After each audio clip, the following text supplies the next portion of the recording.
देखिएगा चैप्टर का नाम है कोशिका चक्र एवं कोशिका विभाजन। ये कक्षा 11 का है, पार्ट 2 है।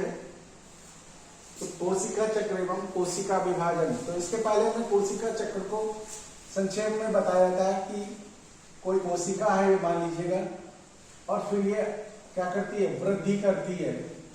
तो कोशिका वृद्धि,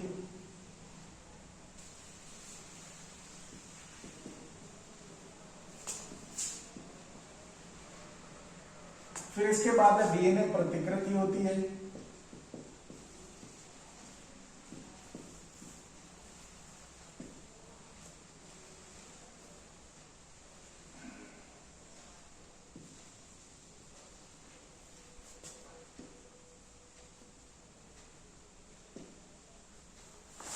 इसके बाद होता है कोशिका विभाजन।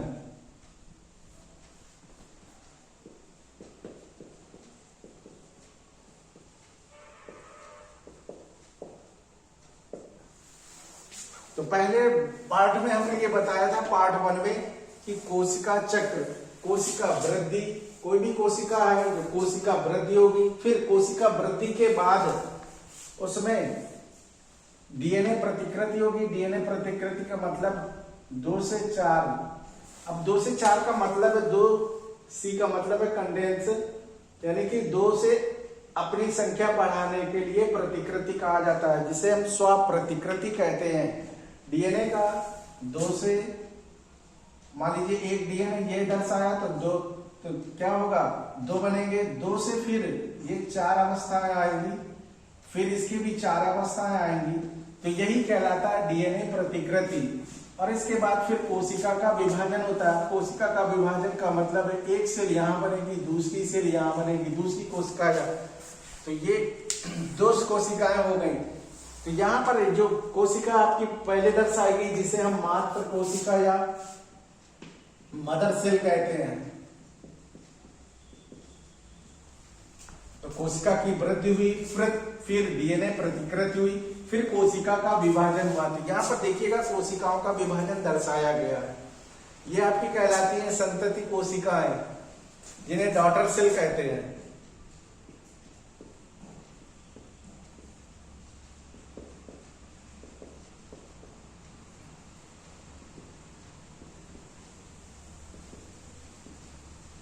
Daughter cell.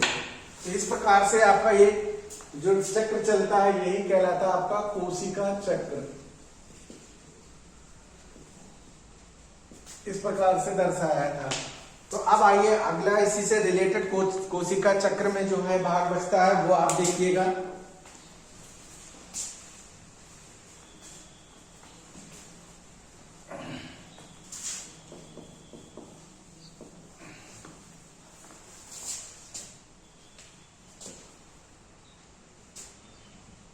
कोशिका चक्र,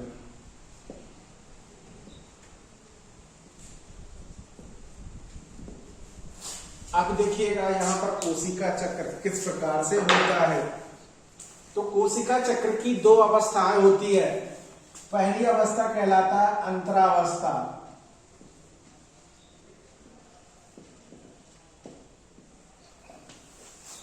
और दूसरा कहलाता है एम्प्रावस्था।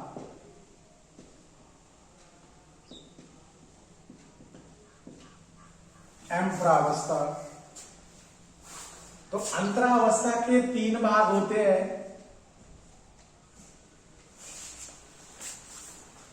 पहला है G1, दूसरा है S, फिर आता है तीसरा G2। तो ये अंतरावस्था के 3 भाग हैं। G1 यानी गैप फर्स्ट, ये सिंथेसिस, S का मतलब सिंथेसिस, G2 का मतलब गैप 2। और इसके बाद आता है आपका दूसरा एम्प्रावस्था। एम्प्रावस्था में भी आपके भाग होते हैं, वो देखिएगा कौन कौन से भाग हैं।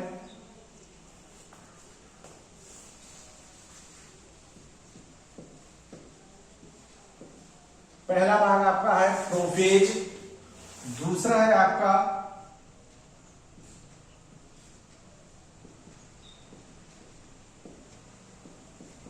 मेटाफेज,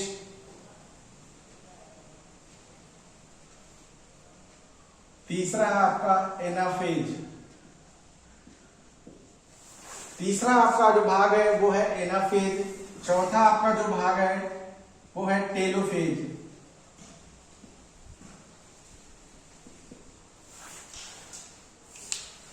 यानी कोशिका चक्र में जो घटनाएं होती हैं उनको यहाँ पर दर्शाया गया है कि दो भाग है इसके। पहला है आपका अंतरावस्था, दूसरा है एम प्रावस्था।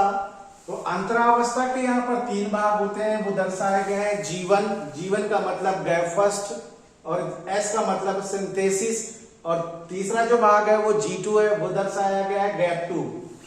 फिर इसके बाद दूसरा भाग है एम प्रावस्था। तो एम प्रावस्था को यहाँ पर दर्शाया गया, इसके चार भाग हैं। पहला भाग कहलाता है प्रोफेज, दूसरा भाग मेटाफेज, और तीसरा भाग कहलाता है एनाफेज, और चौथा भाग कहलाता है टेलोफेज।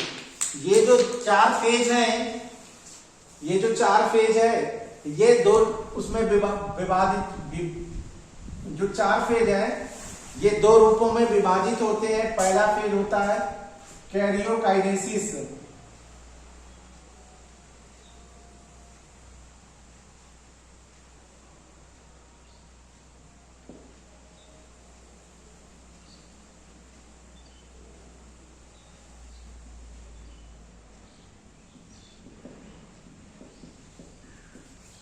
और ये जो भाग होते हैं वो प्रवाहित होते हैं, जो बटे होते हैं वो कैरी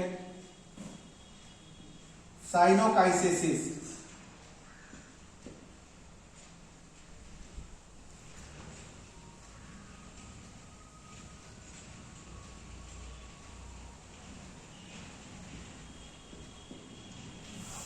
इस प्रकार से बटे होते हैं। देखिएगा, अंतरावस्था के तीन भाग दर्शाए गए, एम्प्रावस्था के चार भाग, प्रोफेज, मेटाफेज, एनाफेज, टेलोफेज। इसके बाद फिर यहाँ पर दो चीजें दर्शाई जा रही हैं कि जो दो भाग हैं वो आपके क्या कहलाते हैं, कैरियोकाइनेसिस, दूसरा है आपका साइनोकाइनेसिस। तो दो भागों को दर्शाया गया। अब देखिएगा चित्र की सहायता से,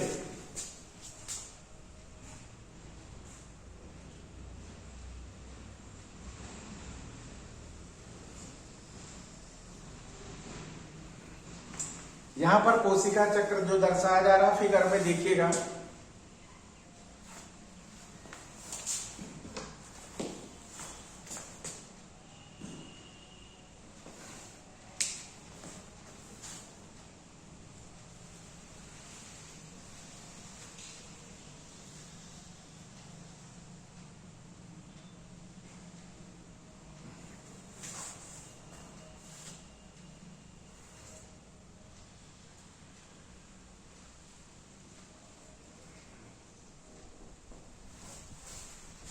इस प्रकार से यहाँ पर चित्र दर्शाया गया है। तो देखिएगा यहाँ पर दोनों को बांटा गया है, अंतरावस्था को भी और एम्प्रावस्था को भी दर्शाया गया है।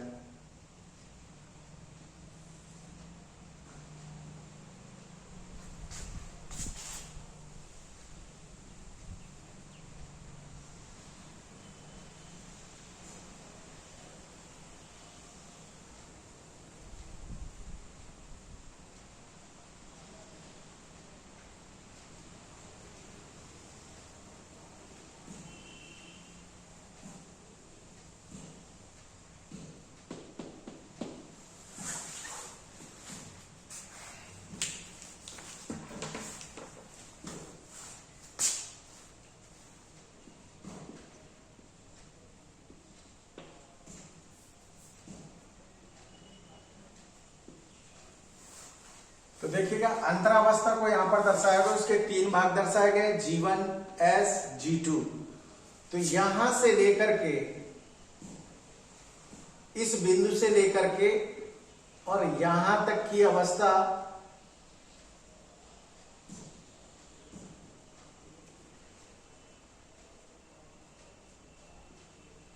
ये आपकी कहलाती है अंतरावस्था।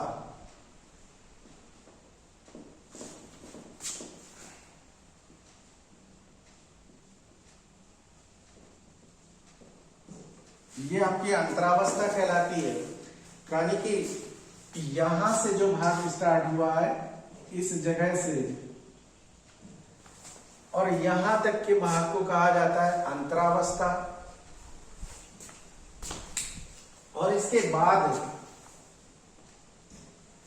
यहां से लेकर के यहां तक के भाग को कहा जाता है एम्प्रावस्था।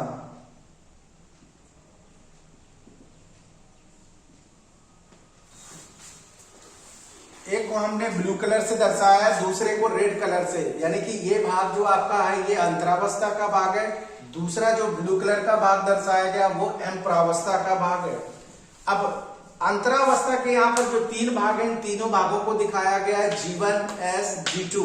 तो G1 का मतलब है गैप फर्स्ट, S का मतलब है सिंथेसिस और G2 का मतलब है गैप टू। अब यहां पर देखिएगा दूसरा जो दिखाया गया है कि एम्प्रावस्था। एम्प्रावस्था के भी हमने यहां पर चार भाग दिखाए हैं। पहला है प्रोफेज, दूसरा मेटाफेज, तीसरा एनाफेज, चौथा टेलोफेज। तो यहां पर इनके हम नाम लिख रहे हैं सभी के। ये आपका प्रोफेज हो गया,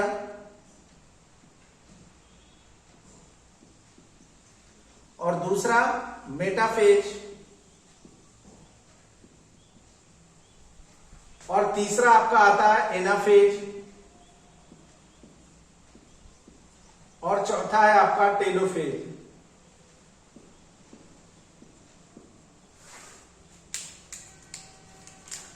तो यहां पर एक कोशिका चक्र को कंप्लीट यहां पर दर्शाया गया है कि अब कोई भी कोशिका का निर्माण, नई कोशिका का मान लीजिए निर्माण हो रहा है या वृद्धि कर रही है, तो पहले जो वृद्धि होगी उसकी एम्प्रावस्था, अंतरावस्था में होगी। अंतरावस्था का मतलब है कि गैप G1, उसके बाद आगे बढ़ेगी वो, फिर S यानी कि सिंथेसिस होगा, फिर G2 का मतलब है गैप टू। तो यहां पर जब नई कोशिका का निर्माण होता है तो अंतरावस्था में पहले जाती है, फिर जब ये तीनों प्रोसेस भाग में कंप्लीट करती है फिर वो जाती है एम्प्रावस्था में। एम्प्रावस्था में उसके चार भाग होते हैं, प्रोफेज, मेटाफेज, एनाफेज, टेलोफेज। ये जो भाग खाली होता है, ये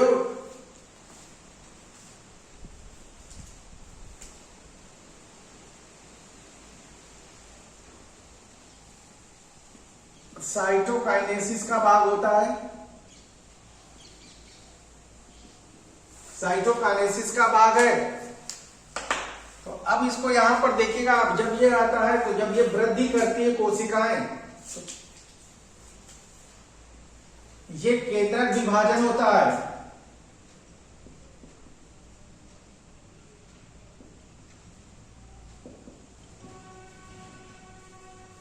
यानी कि कैरियोकाइनेसिस को कहा जाता है केंद्रक विभाजन, और साइनोकाइनेसिस को कहा जाता है कोशिका द्रव्य विभाजन।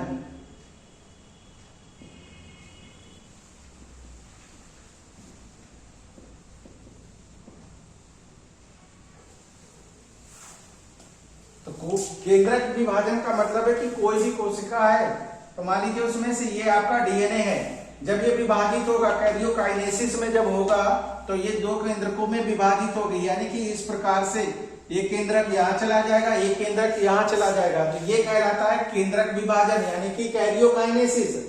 अब इसके बाद कोशिका द्रव्य विभाजन या साइनोकाइनेसिस। तो इसमें क्या है कि कोशिका द्रव्य का ही विभाजन है।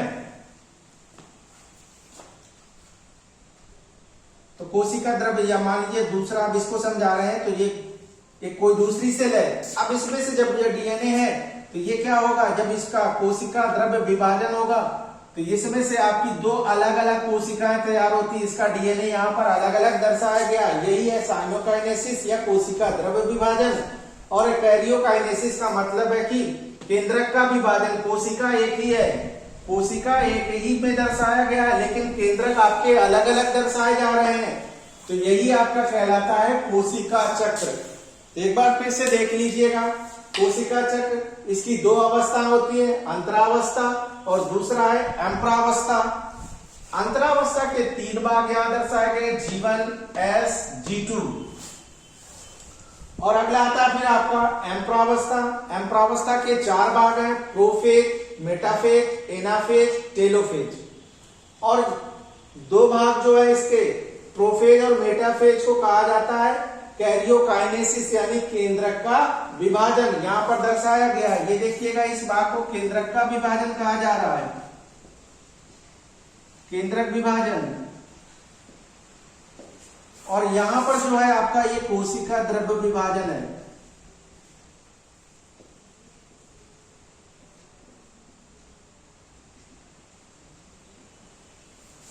तो ये था आपका पूरा कोशिका चक्र। और जो दूसरा है, ये भाग आपका कैरियोकाइनेसिस यानी कि कोशिका द्रव्य का यहाँ पर भाग दर्शाया गया कि विभाजित होती है, और केंद्रक विभाजन का यहाँ पर दर्शाया गया कि यहाँ पर किस प्रकार से केंद्रक का विभाजन होता है। इस प्रकार से कोशिका चक्र आपका चलता रहता है। अब इसी के बाद अगला आता है आपका कोशिका चक्र एवं कोशिका विभाजन में अंतर।